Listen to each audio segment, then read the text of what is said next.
Hello friends, good morning. Welcome to my channel. कैसे हैं दोस्तों आप सब? उम्मीद करता हूं कि अच्छे होंगे। तो आज हमारा सीडीपी का 14वां चैप्टर है, जिसमें हम एडविन रे गुथरी के सिद्धांत के बारे में पढ़ेंगे तथा उनसे जुड़े हुए कुछ महत्वपूर्ण सवालों को भी सॉल्व करेंगे। तो दोस्तों चलिए बिना देर किए हुए हम लोग अपना क्लास कंटिन्यू करते हैं।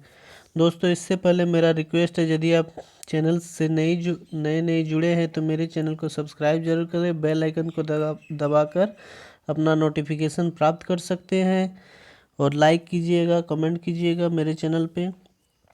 तो देखिए, आप लोग स्क्रीन पे देख पा रहे होंगे एडविन रे गुथरी। एडविन रे गुथरी जो है वो एक अमेरिकन मनोवैज्ञानिक थे, और अमेरिकन मनोवैज्ञानिक होने के कारण ये एक व्यवहारवादी भी थे, व्यवहारवादी मनोवैज्ञानिक थे। इन्होंने जो अपना सिद्धांत दिया था वो ऊपर तरफ लिखा हुआ है सिद्धांत, उसको देखिए। बहुत सा सिद्धांत है, तो सिद्धांत का नाम मैं पढ़ देता हूँ, आप लोग देख लीजिएगा। 8 तरह का सब एक ही सिद्धांत है, लेकिन अलग अलग रूप में लिखा हुआ है।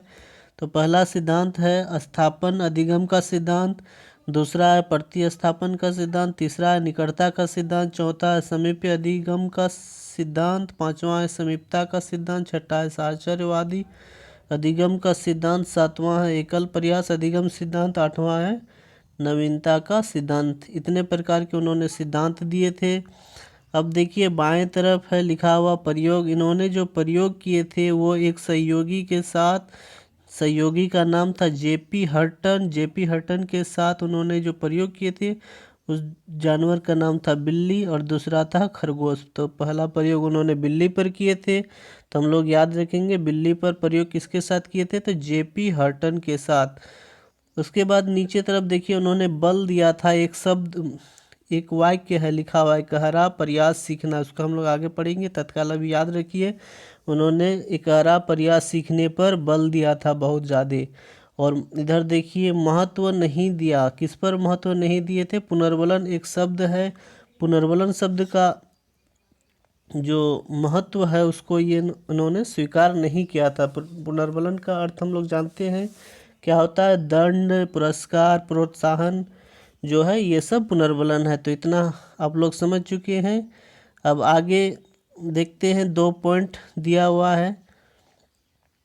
पहला पॉइंट है इसके अनुसार,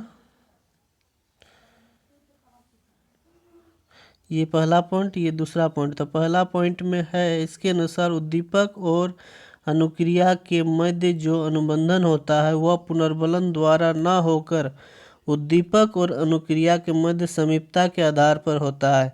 उन्होंने कहा था कि उद्दीपक और अनुक्रिया के मध्य जो अनुबंधन बनता है, जो क्रिया होता है, वह पुनर्वलन द्वारा न होकर के वह उद्दीपक और अनुक्रिया के बीच जो समीपता होता है, निकटता होता है, उसी के आधार पे यह अनुबंधन होता है, और इसी का नाम उन्होंने समीपता का सिद्धांत दिया था। और दूसरा है इकहरा प्रयास सीखना। इकहरा प्रयास सीखना में देखिए क्या है, इकहरा प्रयास सीखना उन्होंने कहा है सीखने के लिए कई प्रयासों की आवश्यकता नहीं होती है, बल्कि व्यक्ति एक ही सफल प्रयास में सीख जाता है, लेकिन जटिल क्रियाओं में अभ्यास की आवश्यकता होती है। उन्होंने इकहरा प्रयास सीखना में बताया कि आदमी व्यक्ति को सीखने के लिए बहुत ज़्यादा प्रयास की आवश्यकता नहीं होती है, बल्कि एक सफल प्रयास में ही आदमी सीख जाता है। लेकिन जब जटिल क्रिया आता है, कोई जटिल काम आता है, तो उसमें अभ्यास की आवश्यकता होती है। तो यही है मेरा इकहरा प्रयास सीखना, मतलब एक बार में सीख जाना, उसको बार बार प्रयास करने की ज़रूरत नहीं पड़ती है। उनका प्रयोग जो बिल्ली पर किए थे वो थोड़ा प्रयोग आप लोग सुन लीजिए। प्रयोग तो एग्ज़ाम में आता नहीं है, फिर भी थोड़ा जान लीजिए कि कैसा प्रयोग था। तो प्रयोग उनका इस प्रकार था कि उन्होंने एक पारदर्शी बॉक्स, जो मतलब कि कांच का बना हुआ बॉक्स था, उसके अंदर एक बिल्ली को रख दिया था। उस बॉक्स के अंदर एक लीवर लगा था। लीवर मतलब कि ऐसा एक पॉइंट बनाया गया था कि जिसका छूते ही वो उसका दरवाज़ा खुल जाता था, और उस बॉक्स में एक कैमरा भी सेट कर दिया था। अब उन्होंने एक बिल्ली को बॉक्स के अंदर छोड़ा, तो देखा कि जैसे बिल्ली को बॉक्स के अंदर छोड़ा गया वो इधर उधर दौड़ने लगी, भागने लगी, प्रयास करने लगी बाहर निकलने के लिए। और अचानक उनका कोई भी अंग, मतलब कि बिल्ली का सब बहुत सा शरीर का अंग है, कोई भी अंग उस लीवर से टच हो गया और दरवाज़ा खुल गया। फिर अब दूसरे बिल्ली को, उस बिल्ली को छोड़ के दूसरे बिल्ली को उस बॉक्स में डाला गया और उस प्रयोग को दोहराया गया। तो इसी प्रकार उन्होंने बहुत से बिल्ली पर यह प्रयास किए और एक एक बिल्ली को, जैसे पहला जो बिल्ली किया था उसको फिर बाद में दोबारा 3 बार, 4 बार, 5 बार करके प्रयोग किया गया। और प्रयोग करने के बाद जब वो कैमरा लगाया था उससे फ़ोटो, करीबन 800 फ़ोटो निकाले और फ़ोटो का अध्ययन किए तो पता चला कि जो बिल्ली था उन्होंने पहली बार में जिस अंग का प्रयोग उस गेट को, लीवर को दबाने के लिए और गेट को खोलने के लिए किया था, बाद में वही बिल्ली उसी अंग का प्रयोग अपना, मतलब गेट खोलने के लिए कर रहा है। जैसे पहला बिल्ली अगला दाएं वाला पैर यदि फर्स्ट बार में लीवर को दबा के अपना गेट खोला था, तो बाद में भी देखा गया वो दायां वाला पैर ही यूज कर रहा है गेट को खोलने के लिए।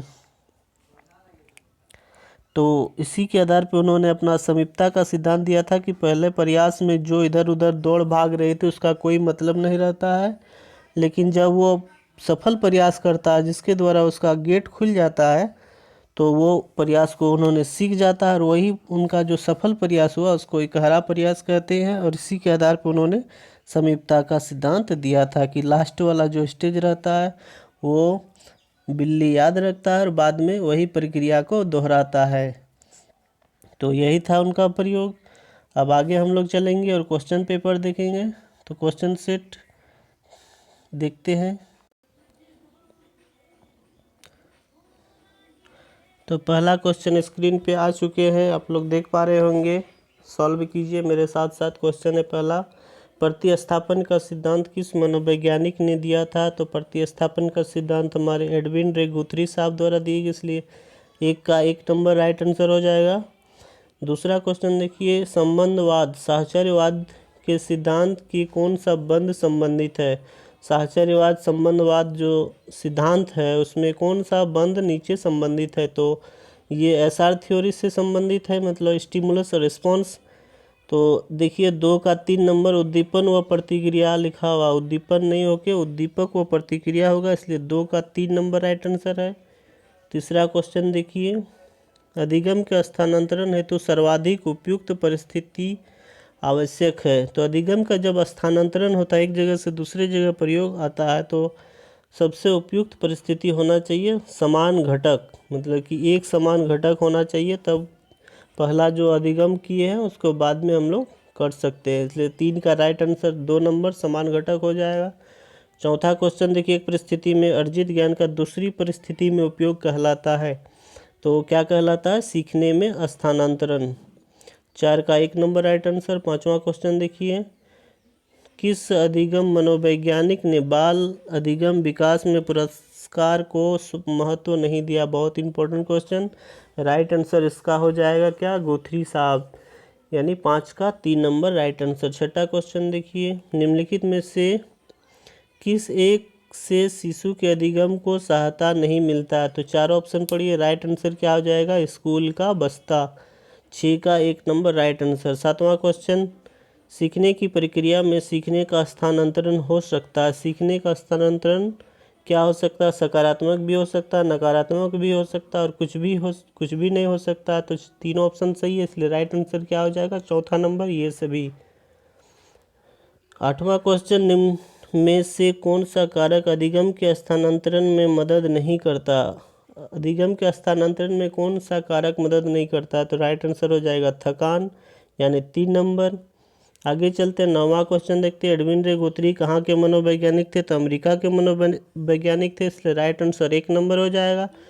10वां क्वेश्चन, समीपता का सिद्धांत किसके द्वारा प्रतिपादित किया गया है? तो समीपता का सिद्धांत किसने दिए हैं? हमारे गुथरी साहब ने, एडविन रे गुथरी ने, इसलिए 10 का 3 नंबर राइट आंसर हो जाएगा। 11वां क्वेश्चन देखिए, एकल प्रयास का सिद्धांत या एकहरी प्रयास सीखना का प्रतिपादन किसने किया है? तो किसने किया है? नाम बताइए। तो गुथरी साहब हो जाएगा। 11 का 3 नंबर। 12 नंबर क्वेश्चन, एडविन रे गुथरी ने अपने किस सहयोगी मनोवैज्ञानिक के साथ मिलकर समीपता के सिद्धांत को प्रतिपादित किया था? तो अपना जो सहयोगी का नाम क्या था? जेपी हर्टन। इसलिए 12 का राइट आंसर 1 नंबर होगा। 13 नंबर क्वेश्चन, एडविन रे गुथरी ने अपना प्रयोग किस पर किए थे? तो एडविन रे गुथरी ने अपना प्रयोग बिल्ली पर किए थे, इसलिए 13 का 3 number right answer.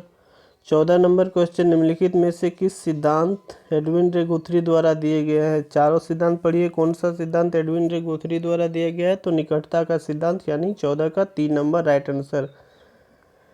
15 number question, Edwin रे गुथरी किस प्रकार के मनोवैज्ञानिक थे? तो वो एक व्यवहारवादी, हम लोग पढ़ चुके अमेरिका के प्राय जितना भी मनोवैज्ञानिक थे वो व्यवहारवादी थे, इसलिए 15 का 1 नंबर राइट आंसर हो जाएगा। 16 नंबर क्वेश्चन स्क्रीन पे आ चुका है। साहचर्य के नियम कौन सा है? तो साहचर्य के नियम समानता का नियम है, समीपता का नियम है, निकटता का नियम है, ये सभी उपनाम है, इसलिए राइट आंसर हो जाएगा यह सभी। 16 का 4 नंबर। 17 नंबर क्वेश्चन देखिए, उद्दीपक अनुक्रिया के मध्य संबंध स्थापित करने का कार्य केवल पुनर्बलन ही नहीं करता, बल्कि उसके द्वारा की जाने वाली अनुक्रिया में समीपता भी प्रमुख होती। यह कथन किनका है?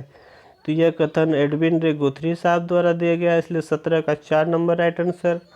अब 18वां क्वेश्चन और अंतिम क्वेश्चन, गुथरी के अनुसार उद्दीपक और अनुक्रिया के मध्य अनुकूलन बंध बनाने का कार्य कौन करता है? तो उन्होंने किस चीज़ को बहुत महत्व दिए थे? समीपता को महत्व दिए थे, इसलिए 18 का 2 नंबर राइट आंसर हो जाएगा। दोस्तों उम्मीद करते हैं ये वीडियो आपको पसंद आएगा। यदि पसंद आए तो लाइक कर ले, मेरे चैनल से ज़रूर जुड़ जाए। वीडियो देखने के लिए बहुत बहुत धन्यवाद।